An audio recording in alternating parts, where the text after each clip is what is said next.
నమస్కారం. ఎన్సీ న్యూస్కి స్వాగతం. వార్తలకు వెళ్లే ముందుగా హెడ్లైన్స్. డొంకేశ్వర్ మండలంలో మహాత్మా జ్యోతిబా పులే పాఠశాలను తనిఖీ చేసిన కలెక్టర్ ఇలా త్రిపాఠి.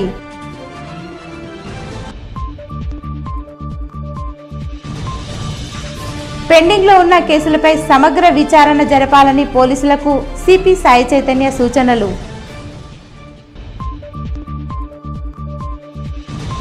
ఆర్టీసీ విలీనంపై ఆర్టీసీ ఉద్యోగుల ఆందోళనలు. బస్ బంద్ చేసి డిపో ఎదుట నిరసనలు.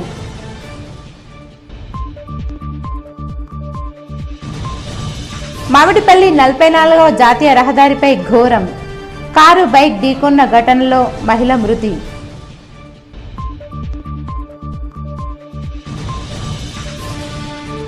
బదిలీపై వెళ్తున్న డీసీపీ బస్వారెడ్డిని సన్మానించిన ఈఆర్ ఫౌండేషన్ సభ్యులు. ఆర్టీసీని ప్రభుత్వంలో విలీనం చేసి ఉద్యోగ కార్మికుల సమస్యలు పరిష్కరించాలని డిమాండ్ చేస్తూ ఆర్టీసీ కార్మికులు సమ్మెకు దిగారు. ఆర్మూర్ పట్టణంలోని కొత్త బస్టాండ్ ప్రాంతంలో ఆర్టీసీ కార్మికులు సమ్మె బాట పట్టారు. ప్రైవేట్ బస్సులు నడవనివ్వకుండా అడ్డుపడ్డారు. ఉదయం పూట బస్సులు నడపకపోవడంతో వివిధ ప్రాంతాలకు వెళ్లే ఉపాధ్యాయులు, విద్యార్థులు, ప్రజలు తీవ్ర ఇబ్బందులు ఎదుర్కొన్నారు. ఆర్టీసీ కార్మికులు ప్రైవేట్ బస్సులను నిలిపివేయగా పోలీసులు భారీ బందోబస్తుతో బస్సులను బస్టాండ్ నుండి బయటకు పంపించారు. ఈ సందర్భంగా ఆర్టీసీ కార్మికులు మాట్లాడుతూ ప్రభుత్వం ఎన్నికల్లో ఇచ్చిన హామీ మేరకు ఆర్టీసీని ప్రభుత్వంలో విలీనం చేయాలని, ఆర్టీసీ కార్మికులు అనేక రకాల ఇబ్బందులతో ఉద్యోగాలు నిర్వహిస్తున్నారని, రావాల్సిన వేతనాలు సైతం సరిగా రావడం లేదన్నారు. రిక్రూట్మెంట్ లేకుండా రిటైర్మెంట్ ఉన్న ఏకైక సంస్థ ఆర్టీసీ సంస్థని ఎద్దేవా చేశారు. ఇప్పటికైనా ప్రభుత్వం చిత్తశుద్ధితో ఆర్టీసీ కార్మికుల సమస్యలు పరిష్కరించాలని, ఆర్టీసీ ఉద్యోగాలను రిక్రూట్మెంట్ చేయాలని డిమాండ్ చేశారు. ప్రభుత్వం తమ సమస్యలు పరిష్కరించే వరకు సమ్మెను కొనసాగిస్తామని హెచ్చరించారు. ప్రైవేట్ బస్సుల యాజమాన్యాలు, కార్మికులు సైతం తమకు సహకరించాలని కోరారు. ఈ కార్యక్రమంలో యూనియన్ నాయకులు, ఆర్టీసీ కార్మికులు తదితరులున్నారు.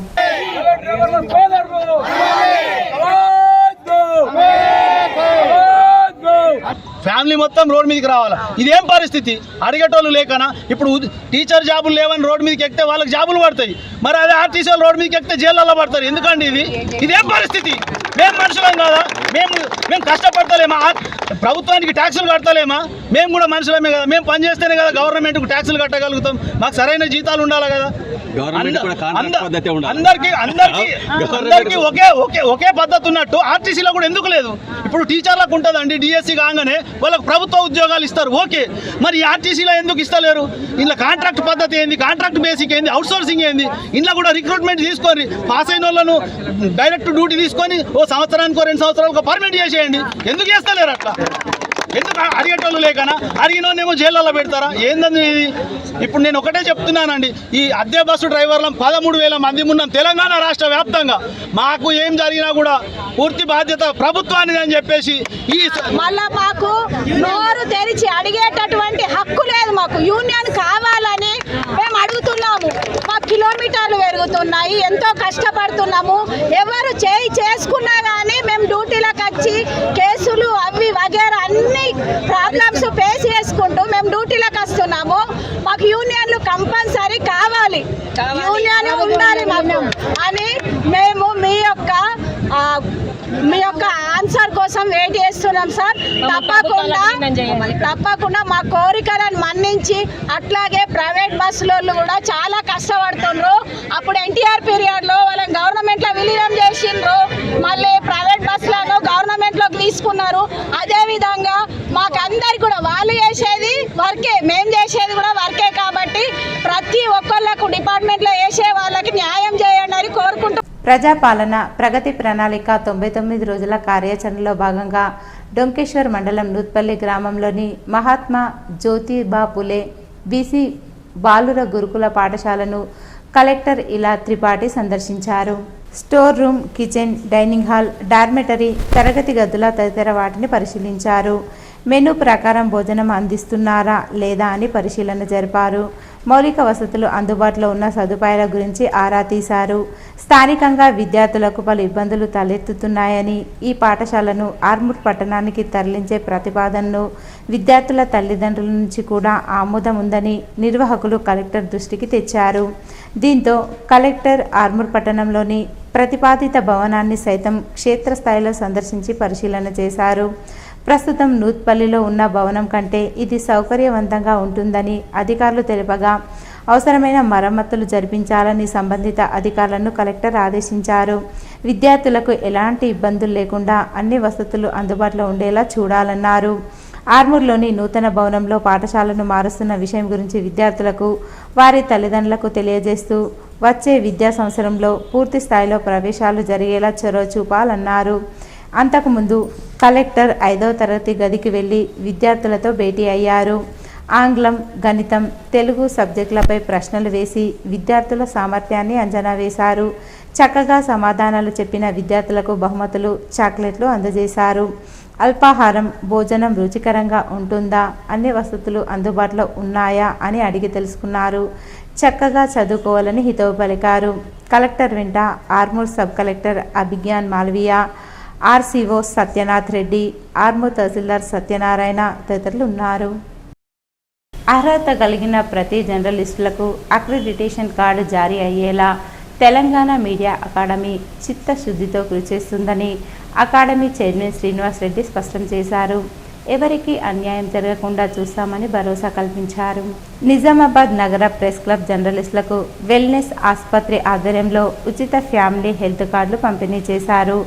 న్యూ అంబేద్కర్ భవన్లో నిర్వహించిన ఈ కార్యక్రమానికి media academy chairman Srinivas Reddy ముఖ్య అతిథిగా విచ్చేసి జర్నలిస్టులకు లాంఛనంగా కార్డులు అందజేశారు. ఈ సందర్భంగా ఆయన మాట్లాడుతూ రాష్ట్ర అక్రిడిటేషన్ కార్డ్ కమిటీ 4వ విడత సమావేశం గురువారం జరగనుందని తెలిపారు. జర్నలిస్టు సంఘాలు, పాత్రికేయుల అభ్యర్థనల మేరకు అక్రిడిటేషన్ల జారీ కోసం ఉద్దేశించిన 252 జీవోలో అవసరమైన సవరణలు ప్రభుత్వానికి ప్రతిపాదిస్తామని అన్నారు. అక్రిడిటేషన్ కార్డుల జారీ ప్రక్రియలో ఎవరు ఎలాంటి ఆందోళనకు గురి కావాల్సిన అవసరం లేదని, అర్హులైన వారందరికీ తప్పనిసరిగా అక్రిడిటేషన్ కార్డులు జారీ అవుతాయని అన్నారు. స్పోర్ట్స్ జర్నలిస్టులు, కార్టూనిస్టులు, ఫిలిం, కల్చరల్ జర్నలిస్టులకు కూడా కార్డులు మంజూరయ్యేలా చర్యలు తీసుకుంటామని తెలిపారు.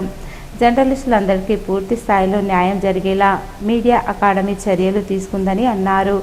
సర్క్యులేషన్ ప్రాతిపదికన కార్డులను రాష్ట్ర, జిల్లా స్థాయిలో జారీ చేస్తారని చెప్పారు. కేబుల్ ఛానల్ జర్నలిస్టులకు అక్రిడిటేషన్ కార్డులు జారీ చేసే విధి విధానాల కోసం సబ్ కమిటీ వేశామని, కమిటీ నివేదిక మేరకు నిర్ణయం తీసుకుంటామని తెలిపారు. జర్నలిస్టులకు ఇళ్ల స్థలాల పంపిణీ విషయమై 2-3 రోజుల్లోనే రాష్ట్ర రెవెన్యూ శాఖ మంత్రితో భేటీ ఉందని, ప్రభుత్వం సానుకూలంగా స్పందిస్తుందని నమ్మకం ఉందన్నారు. జర్నలిస్టులకు, వారి కుటుంబ సభ్యులకు ఉచిత వైద్య సేవలు అందించేందుకు ముందుకు వచ్చి హెల్త్ కార్డులు అందించిన వెల్నెస్ ఆసుపత్రి యాజమాన్యాన్ని చైర్మన్ శ్రీనివాస్ రెడ్డి అభినందించారు. ఆర్మూర్ మున్సిపల్ పరిధిలోని మామిడిపల్లిలో గల నలంద పాఠశాలలో graduation and academic excellence award ceremony వేడుకలు ఘనంగా నిర్వహించారు. ఈ కార్యక్రమానికి ముఖ్య అతిథిగా సినీ నటి కితకితలు ఫేమ్ గీతా సింగ్ ముఖ్య అతిథిగా హాజరయ్యారు. ఈ సందర్భంగా పాఠశాల యాజమాన్యం ముఖ్య అతిథులతో కలిసి జ్యోతి ప్రజ్వలన చేసి కార్యక్రమాన్ని ప్రారంభించారు. అనంతరం నూతన విద్యా సంవత్సరం 2026-27 క్యాలెండర్ను గీతా సింగ్ ఆవిష్కరించారు. పాఠశాలలో నిర్వహించిన విద్యాస్థాయి నైపుణ్యాలలో గెలుపొందిన, మంచి ర్యాంకులు సాధించిన విద్యార్థులకు సర్టిఫికెట్లు, ప్రశంసా పత్రాలు మరియు మెడల్స్తో ముఖ్య అతిథుల చేతుల మీదుగా ప్రదానం చేశారు. ఈ సందర్భంగా కరస్పాండెంట్ ప్రసాద్ మాట్లాడుతూ విద్యా ప్రాముఖ్యతను మరియు ఆయా రంగాలలో విద్యార్థులు సాధించిన విజయాలను ఆయన కొనియాడారు. విద్యార్థులకు కృషికి అహర్నిశలు కష్టపడిన ఉపాధ్యాయులను అభినందించారు. వచ్చే సంవత్సరం నుండి నలంద పాఠశాలలో అబాకస్, ఐఐటి, ఒలింపియాడ్, చేతివ్రాత మెరుగుపరచుటకు లుసీదా, మెరుగైన విద్య కొరకు కొత్త సంవత్సరానికి కొత్త ఆలోచనలతో తరగతులు నిర్వహిస్తామని తెలిపారు. ఈ కార్యక్రమానికి విచ్చేసిన ముఖ్య అతిథి గీతా సింగ్కు ధన్యవాదాలు తెలిపారు. ఈ కార్యక్రమంలో పాఠశాల ఉపాధ్యాయులు, విద్యార్థుల తల్లిదండ్రులు తదితరులు ఉన్నారు. ఆర్మూర్ పట్టణంలోని మామిడిపల్లి 44వ జాతీయ రహదారిపై బైక్ను కారు ఢీకొన్న ఘటనలో ఒకరు చనిపోగా 2 తీవ్ర గాయాల పాలయ్యారు. జక్రన్పల్లి మండలం పుప్పాలపల్లి గ్రామానికి చెందిన వాల్గాడ్ దినేష్ మరియు అతని భార్య వర్షిని, అలాగే దినేష్ అక్క రాణి వేల్పూర్ మండలంలోని బంధువులను పరామర్శించి తిరిగి వస్తుండగా మామిడిపల్లి శివారులో 44వ జాతీయ రహదారిపై నిర్మల్ నుంచి హైదరాబాద్ వెళ్తున్న షిఫ్ట్ కార్ వీరు ప్రయాణిస్తున్న పల్సర్ బైక్ను బలంగా ఢీకొట్టింది. పల్సర్ బైక్పై ఉన్న దినేష్ మరియు వర్షిణిలు తీవ్ర గాయాలు పాలు కాగా రాణి తీవ్ర గాయాలతో జిల్లా ఆసుపత్రికి తరలించగా మార్గమధ్యంలో మృతి చెందింది. ఘటనా స్థలాన్ని పరిశీలించిన పోలీసులు ప్రమాదానికి కారణమైన కారుని, డ్రైవర్ని అదుపులోకి తీసుకొని కేసు నమోదు చేసి దర్యాప్తు చేయడం జరుగుతుందని ఆర్మూర్ SHO సత్యనారాయణ తెలిపారు. ఆర్టీసీ ఉద్యోగుల సమస్యలు పరిష్కరించాలని ఆర్మూర్ పట్టణంలోని ఆర్టీసీ డిపో ఎదుట డ్రైవర్లు మరియు కండక్టర్లు, ఆర్టీసీ ఉద్యోగులు ఆందోళన చేపట్టారు. ఈ సందర్భంగా విధులు బహిష్కరించి ఆర్టీసీ డ్రైవర్లు మరియు కండక్టర్లు, ఉద్యోగులు బస్సు డిపో ఎదుట ప్రభుత్వానికి వ్యతిరేకంగా నినాదాలు చేస్తూ ఆర్టీసీ ఉద్యోగుల సమస్యలు పరిష్కరించాలని ఆందోళన చేపట్టి నిరసన తెలియజేశారు. ఆర్టీసీ ఉద్యోగులు శాంతియుతంగా నిర్వహిస్తున్న సమ్మెను DM కావాలని అడ్డుకున్నారని, తాము వేసుకున్న టెంటును కూడా ఉద్దేశపూర్వకంగా తొలగించాలని ఆర్టీసీ ఉద్యోగులు వాపోయారు. ప్రభుత్వం ఆర్టీసీ ఉద్యోగుల సమస్యలు పరిష్కరించకుంటే పెద్ద ఎత్తున ఆందోళన చేపడతామన్నారు. జిల్లాకు డీసీపీ బస్వారెడ్డి సేవలు అభినందనీయమని ER foundation chairman Eravatri Rajasekhar అన్నారు. బదిలీపై వెళ్తున్న డీసీపీ బస్వారెడ్డిని ER ఫౌండేషన్ ఆధ్వర్యంలో ఘనంగా సన్మానించారు. ఈ సందర్భంగా ఈరవత్రి రాజశేఖర్ మాట్లాడుతూ 30 సంవత్సరాలుగా నిజామాబాద్ జిల్లాలో పోలీస్ విభాగంలో విశిష్ట సేవలు బస్వారెడ్డి అందించారని, ఎక్కువ కాలం ఇదే ప్రాంతంలో సేవలు అందిస్తూ ప్రజలతో సన్నిహితంగా ఉన్నారని అన్నారు. పోలీసు వృత్తిలో నిబద్ధతతో, అంకిత భావంతో ఉండడమే కాకుండా పోలీస్ శాఖలో మంచి మానవతావాదిగా పేరు తెచ్చుకొని సమాజానికి ఆదర్శప్రాయమైన సేవలు అందించారని కొనియాడారు. ఈ కార్యక్రమంలో ఫౌండేషన్ ప్రతినిధులు తదితరులు ఉన్నారు. మంచి కొరకు 100% ఎఫర్ట్ఫుల్ గా చేస్తున్నందుకు సిపి సార్ గారికి అభినందిస్తూ, అలాగే మాకు ఒక మంచి మిత్రుడైనటువంటి బ్రదర్ అయినటువంటి ఒక ఆఫీసర్ అతను నిజామాబాద్ జిల్లా నుంచి దూరంగా వెళ్ళిపోయినా గానీ మళ్ళీ మంచి ప్రమోటెడ్ గా నిజామాబాద్ జిల్లాకు మళ్ళీ ఇంకా సేవలు అందించాలని, ఇంతకాలం వరకు నిజామాబాద్ ఉన్నామంటే మందికి ఆప్యాయతంగా ఉన్న వ్యక్తులకు తెలుసు. బస్వారెడ్డి సార్ యొక్క ధైర్యంతో చాలా మంది మా ఏరియాలో ఉంటారు. కాబట్టి ఆయన యొక్క ప్రేమ అలాగే ఉండాలని మా సిపి సార్ కూడా ఫ్రెండ్లీ పోలీసింగ్ తో పాటు గట్టిగా చట్టాన్ని ఇంప్లిమెంట్ చేసేటువంటి వ్యక్తిగా, ఎగ్జిక్యూట్ చేసే వ్యక్తిగా సార్ కూడా జనంలో అందరిలో కూడా కామన్ వ్యక్తి కూడా సిపి సార్ అంటే తెలియని వాళ్ళు లేరు. డైరెక్ట్ ఆటోమేటిక్ గా వచ్చి ఆయన అర్జీలు పెట్టుకోవడం కానీ స్పాంటేనియస్ గా ఆయన తొందరగా ఏదైనా ఇష్యూస్ రిజాల్వ్ చేసే వ్యక్తిగా తను కూడా ఎంతో గొప్పగా నిజామాబాద్ సేవలు అందిస్తున్నందుకు వారిని నేను కంపల్సరీగా శ్లాఘించాల్సిందే. అండ్ మా సార్ కూడా అందరం మీతో ఉన్నాం సార్, ఎక్కడున్నా మా యొక్క వేరెవర్ మీకు అవర్ నెట్వర్క్ ఫాలోస్ లాగా మేమందరం మీతో ఉంటాం. మీ ప్రేమ కూడా నిజామాబాద్ పైన ఉండాలని కోరుకుంటూ నిజామాబాద్ పోలీస్ కమిషనరేట్ పరిధిలోని CMR కేసులపై సమగ్ర సమీక్షా సమావేశాన్ని నిజామాబాద్ పోలీస్ కమిషనర్ సాయి చైతన్య నిర్వహించారు. ఈ సందర్భంగా పెండింగ్లో ఉన్న కేసుల పురోగతిని విపులంగా పరిశీలిస్తూ విచారణ వేగవంతం చేయాలని సంబంధిత అధికారులకు ఆదేశాలు జారీ చేశారు.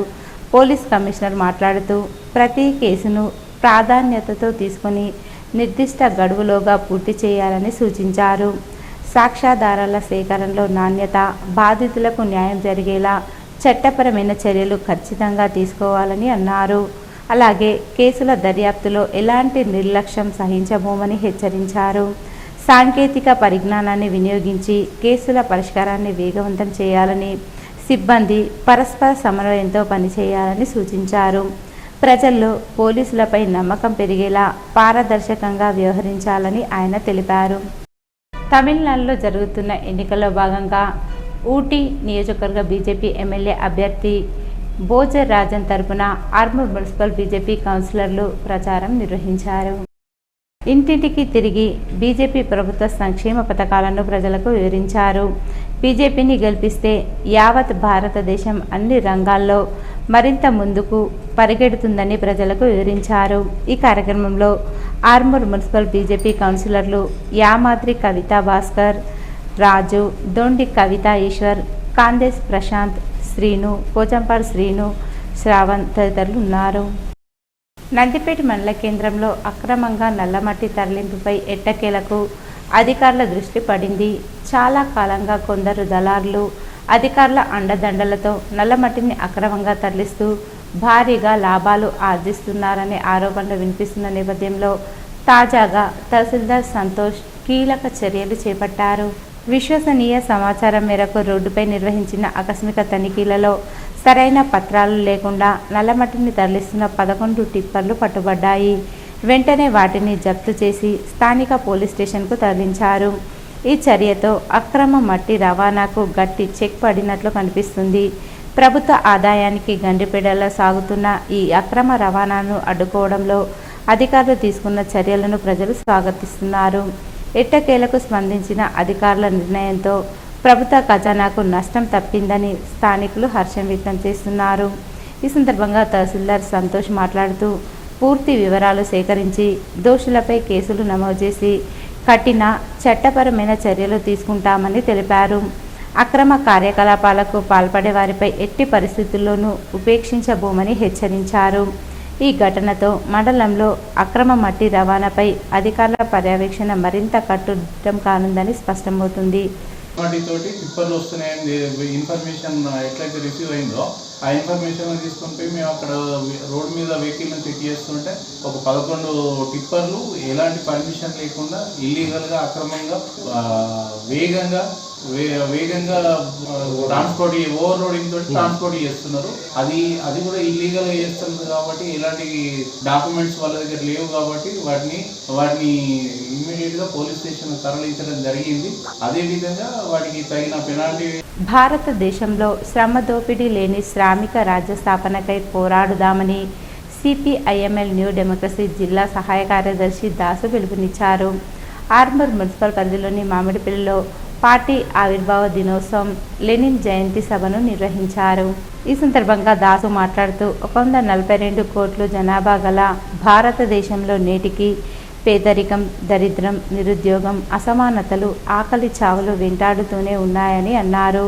ప్రజాస్వామిక దేశంలో ప్రజాస్వామ్యం మేడి పండుగ మారిపోయిందని, ప్రజల సమస్యలు పరిష్కరించాలని ఉద్యమిస్తే నిర్బంధిస్తున్నారని పేర్కొన్నారు. న్యూ డెమోక్రసీ ఆధ్వర్యంలో పేదల ఇండ్ల స్థలాల కోసం, కార్మికుల వేతనాల పెంపు కోసం, ఉద్యోగాల భర్తీకై, విద్య, వైద్య రంగ సమస్యల పరిష్కారం కోసం అనేక రకాల పోరాటాలు చేయడం జరిగిందని పేర్కొన్నారు. ఈ కార్యక్రమంలో సబ్ డివిజన్ కార్యదర్శి సూర్య శివాజీ, ఏఐకేఎంఎస్ జిల్లా కార్యదర్శి సాయిరెడ్డి, వివిధ మండలాల నాయకులు తదితరులు ఉన్నారు.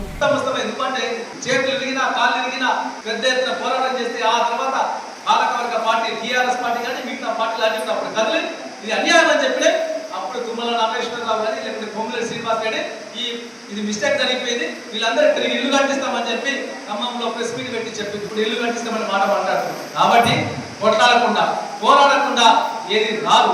పోరాడితే మాత్రమే మనకు హక్కులు వస్తాయి. పోరాడితేనే కొట్లాడితేనే మనకు ఏదైనా న్యాయం జరుగుతుందనే విషయం బలంగా నమ్మినటువంటి సిపిఎంఎల్ న్యూ డెమోక్రసీ పార్టీ ఈ ఎన్నికలే కాదు, మన కార్మిక సంఘాలు, రైతు సంఘాలు, విద్యార్థి సంఘాలు, విద్యార్థి సంఘాలు, అన్ని సంఘాలు గట్టిగా పెట్టి మనం కొట్లాడవలసిన అవసరం ఉందని చెప్పి భావిస్తామని. ప్రపంచ వ్యాప్తంగా దేశాల మధ్య ఆధిపత్యం ఏర్పడి అమెరికా, ఇజ్రాయెల్ వాడు ఇరాన్ మీద దాడి చేస్తున్నారు. సుమారు ఇప్పుడు నెల 15 రోజులే దాడి చాలు కాబట్టి వాళ్ళు ఏమైంది, సిలిండర్లు దొరుకుతలేవు. మొన్న నిజామాబాద్ పోయిన కంటెస్టర్ దగ్గర దాడి చాలైన వారంగా ఛాయలు ఒకసారి 15 రూపాయలు పడుతుంది. 10 రూపాయల కదా కాబట్టి సిలిండర్ పెరిగిందా. మళ్ళా తెల్లారి ఆర్మూర్లో టిఫిన్ చేయబోయినా 30 రూపాయలకి 40 రూపాయలు తీసుకున్నాం. అంటే పెట్రోల్ పెరిగినా, డీజిల్ పెరిగినా, గ్యాస్ నూనె పెరిగినా, ఏది పెరిగినా సామాన్య మానవుల మీద అనేది. సిరికొండ మండలంలో వడగండ్ల వాన వల్ల నష్టపోయిన రావుట్ల, సిరికొండ, న్యావనంది తదితర గ్రామాల్లో ఏఐకే యూకేఎస్ సిపిఐఎంఎల్ మాస్ లైన్ల ఆధ్వర్యంలో క్షేత్రస్థాయి పరిశీలన జరిపారు. ఈ సందర్భంగా అఖిల భారత ఐక్య రైతు సంఘం రాష్ట్ర కార్యదర్శి దేవరాం, సిపిఐఎంఎల్ మాస్టైన్ రాష్ట్ర నాయకులు రామకృష్ణలు మాట్లాడుతూ ప్రస్తుత సీజన్లో అకాల వర్షాలతో పాటు వడగండ్ల వాన 2-3 దఫాలుగా పడిందని, అకాల వర్షాలు వడగండ్ల వాన వల్ల వరి పంట రాలిపోయి రైతులు తీవ్రంగా నష్టపోయారన్నారు. ఆరుగాలం కష్టపడితే నోటికి వచ్చిన పంట నేలపాలు కావడంతో రైతులు లబోదిబోమంటున్నారని వాపోయారు. అనేక దఫాలుగా నష్టపోయిన రైతాంగానికి నష్టపరిహారం ఇవ్వడంలో మీన వేషాలు వేస్తున్నారని అన్నారు. రైతును యూనిట్గా తీసుకుంటే ఇన్సూరెన్స్ డబ్బులు అంది రైతులకు ఏదైనా న్యాయం జరుగుతుందన్నారు. మండలం యూనిట్గా తీసుకుంటే రైతన్నకి తీరని నష్టం జరుగుతుందన్నారు. సిరికొండ, దర్పల్లి, ఇందులవాయి మండలాల్లో రైతులు తీవ్రంగా నష్టపోయారన్నారు. ప్రభుత్వం 2 ఏళ్లుగా నష్టపోయిన రైతాంగానికి నష్టపరిహారం ఇవ్వడం లేదన్నారు. ఇప్పటికైనా యుద్ధ ప్రాతిపదికన నష్టపరిహారం అందించాలన్నారు. బ్యాంకుల ద్వారా రైతులకు రుణాలు ఇప్పించాలని డిమాండ్ చేశారు. జిల్లా స్థాయి అధికారులు సైతం నష్టపోయిన రైతాంగాన్ని క్షేత్రస్థాయిలో పరిశీలన చేసి నష్టం అంచనా వేసి ఆదుకోవాలని ఆయన డిమాండ్ చేశారు. వడగళ్ల వాన వల్ల నష్టపోయినటువంటి రైతాంగాన్ని ఆదుకోవాల్సిన బాధ్యత ప్రభుత్వాల మీద ఉంది. అయితే మొదలే రైతులకు ఇంటిమేషన్ ఇచ్చి వర్షాలు ఉన్నాయంటే తగిన జాగ్రత్తలు తీసుకోవడానికి కూడా అవకాశం ఉంటుండే, కానీ ఈ వాతావరణ శాఖ నుంచి కూడా సరైనటువంటి మెసేజ్లు ఉండట్లేదు. అదేవిధంగా ఈ రాళ్ళు వచ్చినప్పుడు కూడా రైతులు కూడా చేసేది ఏముండదు, కానీ కొద్ది జాగ్రత్తలు తీసుకోవడానికి మాత్రం అవకాశాలు ఉంటాయి. ఇప్పటికైనా నష్టం జరిగినటువంటి రైతాంగాన్ని పంటేసినటువంటి పంటకు చేతికి రాకపోతే ఏం చేసుకోవాలి? ఆయన ఎటువంటి స్థితి, ఎలాంటి పరిస్థితికి నెట్టబడతాడు? ఆత్మహత్యల, అప్పుల, రైతాంగాన్ని ఆదుకునేటటువంటి పరిస్థితి ఎట్లా అనేది ఈ ప్రభుత్వాలు ఆలోచించాలని సిపిఎంఎల్ మాస్టర్ ప్రజాపందగా మేము ప్రభుత్వాన్ని డిమాండ్ చేస్తున్నాం. ఇప్పటికైనా కొట్టుకుపోయినటువంటి రైతులు, కోసినటువంటి వరిని కొట్టుకుపోయినటువంటి రైతాంగాన్ని ఆదుకోవాలి. ఇక్కడ కోయినటువంటి చాలా పెద్ద ఎత్తున వడగళ్లతో రాలిపోయినటువంటి రైతాంగాన్ని ఆదుకోవాలని చెప్పేసి మేము జిల్లా కలెక్టర్ను, రాష్ట్ర ప్రభుత్వాన్ని కూడా కోరుతాం, రిప్రజెంటేషన్ చేస్తాం. వెంటనే ప్రభుత్వం ఆదుకొని ఒక స్పష్టమైనటువంటి వైఖరిని, హామీని ఇవ్వాలని చెప్పేసి డిమాండ్ చేస్తున్నాం. ఇవి ఈరోజు వార్తల్లోని హెడ్లైన్స్. డొంకేశ్వర్ మండలంలో మహాత్మా జ్యోతిబా పులే పాఠశాలను తనిఖీ చేసిన కలెక్టర్ ఇలా త్రిపాఠి.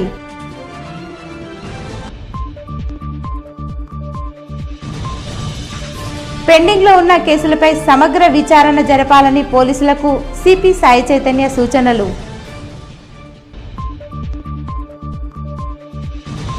ఆర్టీసీ విలీనంపై ఆర్టీసీ ఉద్యోగుల ఆందోళనలు, బస్ బంద్ చేసి డిపో ఎదుట నిరసనలు.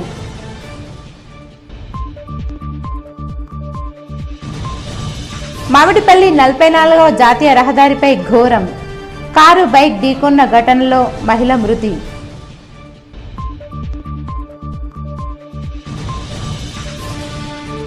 బద్రీపై వెళ్తున్న డీసీపీ బస్వారెడ్డిని సన్మానించిన ఈఆర్ ఫౌండేషన్ సభ్యులు. ఇవి ఈరోజు బులెటిన్లోని విశేషాలు. తిరిగి వచ్చే బులెటిన్లో కలుసుకుందాం. అంతవరకు సెలవు. నమస్కారం.